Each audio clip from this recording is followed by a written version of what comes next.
ini saya mau tanya nih, kenapa sih prakarya itu harus praktek? Prakarya harus praktek, kenapa ya? Mungkin kenapa harus praktek, karena di pelajaran prakarya banyak yang mengandung unsur-unsur prakteknya. Jadi kalau hanya sekedar menulis aja itu kurang lengkap kalau bagi saya, makanya dibanyakin praktek begitu. Oh iya ya. Nah ini ada lagi nih, kenapa dalam prakarya itu penjelasannya singkat? Penjelasannya singkat, kenapa? Yang pertama, kenapa penjelasannya singkat itu karena ini kan kita belajarnya online. Nggak semua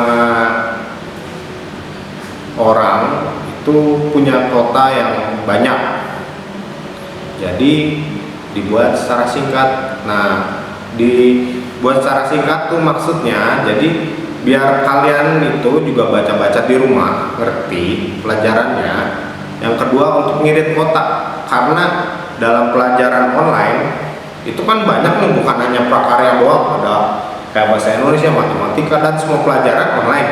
Nah, butuh kuota juga dong. Nah, kenapa dibuat singkat sama saya? Karena untuk membatasi kuota internet biar agak agak kecil gitu loh maksudnya. Oh iya, siap, dipahami lah. Nah ini masih ada lagi pertanyaannya. Kenapa sih untuk tugas-tugas ada jeda waktu pengumpulannya? Ya, jadi jeda waktu pengumpulannya lama. Untuk prakarya sendiri, kenapa untuk tugas-tugasnya jeda waktunya agak lama? Yang pertama, kayak tadi, nggak setiap orang punya kotak banyak, jadi saya kasih jeda waktu. Yang kedua, itu biar kalian lebih bisa mengutamakan mana yang emang diutamain dulu, sama yang bukan diutamain dulu sih sebenarnya, lebih ke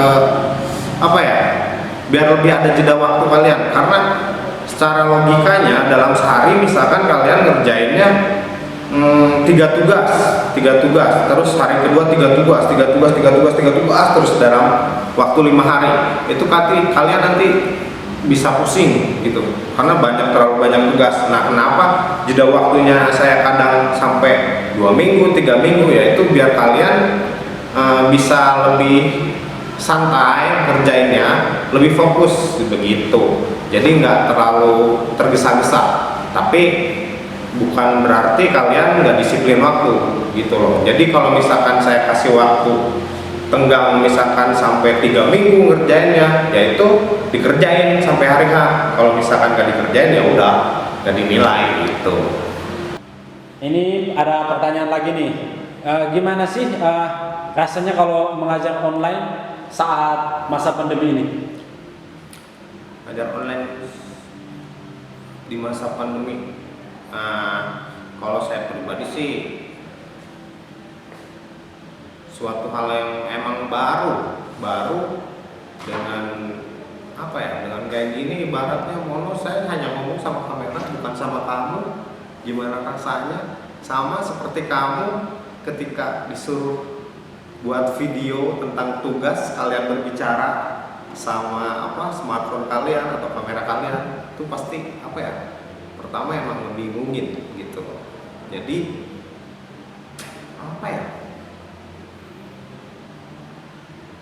diambil seneng aja sih, nggak usah ribet gitu. Mungkin yang ribetnya itu ketika si siswa itu jarang ngumpulin tugas, terus jarang hadir, itu juga yang agak ribet. Itu nggak tahu penyebabnya apa, atau entah itu kuota internet yang nggak ada, entah itu jaringan yang nggak ada, atau memang ya udah gue bodo amat gitu, ngapain sekolah online gitu. Tapi kan nggak tahu banyak penyebabnya, masalah-masalah siswa kayak gitu ya, belum tahu juga sih itu kenapa. Karena belum ada kabar, ditanyain kabar juga nggak pernah ngabarin. Udah sih cuma gitu aja, mungkin dibuat enak aja, enjoy, nggak usah dibuat stres gitu. Oke. Ini pertanyaan yang terakhir. Kenapa sih harus mengerti pelajaran prakarya padahal nggak suka sama pelajaran prakarya itu? Ini yang keren nih pertanyaannya. Mungkin di umur-umur kalian, di umur-umur segitu tuh apa ya? Kewajibannya itu belajar gitu. Emang semua orang atau semua siswa kayak misalkan kalian dari kelas 1, kelas 2 yang saya ajar kan banyak, nggak mungkin kalian 100% suka prakarya, nggak mungkin 100% kalian suka matematika, bahasa Indonesia dan sebagainya ya. Jadi kayak tadi kewajiban kamu tuh belajar, jadi mau nggak mau ya kalian harus belajar. Seenggaknya kalian bisa dan paham. Jadi kalau emang nggak suka ya udah nggak apa-apa, nggak usah disuka-sukain, karena yang ditekan-tekan terus lu harus suka malah kebanyakan nanti ngebingungin diri sendiri. Jadi nikmatin aja, santai aja, walaupun kalian nggak suka pelajarannya, nikmatin santai. Kalau misalkan disuruh kerjain ya udah kerjain aja. Jadi ibaratnya kayak tadi sih yang saya bilang, kewajiban kalian di umur segitu itu adalah belajar ya, bukan yang lain-lainnya. Jadi nggak usah mikir yang jauh-jauh, belajar dulu. Oke, kalau misalkan kalian main game ya udah nggak apa-apa, ada waktunya. Terus kalau misalkan yang utama ini belajar, kalian harus belajar, terus ngerjain tugas-tugas, apalagi di masa pandemi kayak gini ya. Kebanyakan kalian hanya megang smartphone, nyawanya di situ. Ketika kalian nggak punya otak, kalian bingung.